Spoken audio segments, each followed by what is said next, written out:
Body is not our real identity. The soul that is our real identity. What makes you say that? Although we generally tend to identify ourselves with the body, but in reality it is not, because the body changes. Like a child's body grows into a young man's or a woman's body. Then eventually it becomes old. Now, in spite of all these changes in the body, we remain the same person. When I was 5 years old, I had a little 5-year-old body. Then I became 15. The body completely changed from that 5-year-old. Then 25, 35. As we are progressing, the body changed. But 5-year-old I and 75-year-old I is the same I. Now, who is that I? If I was the body, then the body changed, but I remained the same. So that I is my spiritual self, and that is my real identity. And the bodies are like our dresses.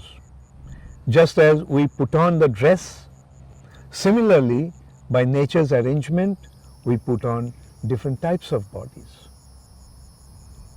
And those bodies are simply the coverings of the soul and developed due to our own actions.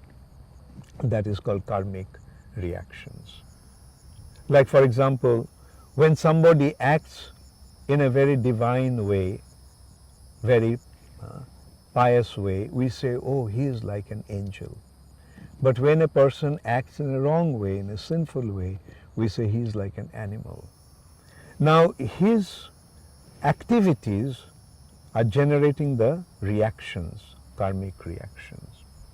And a person who acts in a divine way, he develops a divine kind of body or exalted kind of a body. And when he acts in a wrong way, he gets a degraded kind of body. So this is how our body changes. Like at the time the soul leaves the body, that's why the body matter of dead matter is dead. It's a dead body to begin with. Because of the presence of the soul, this body is alive. As soon as the soul leaves the body made of dead matter becomes dead again. But the soul continues from one body to another. That's called the transmigration of the soul.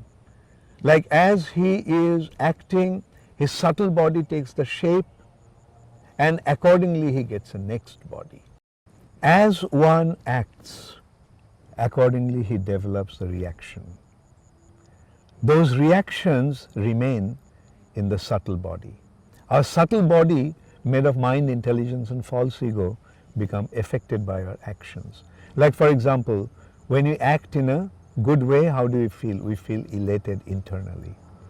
When we do something wrong, even though no one watched us, no one had seen us doing that, but internally we feel guilty, we feel heavy.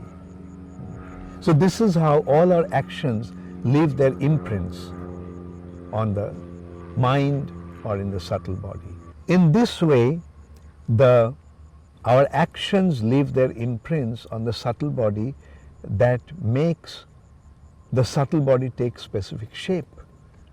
Say, for example, when somebody acted in an angelic way, his subtle body takes up the shape of an angel's.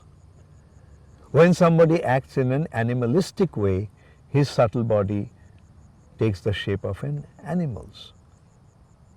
And then in course of time, by nature's arrangement, Mother Nature places those individuals in appropriate bodies in the womb of their mothers. And in course of time, they develop the gross body and they get the birth. In this way, the subtle body transmigrates from one body to another.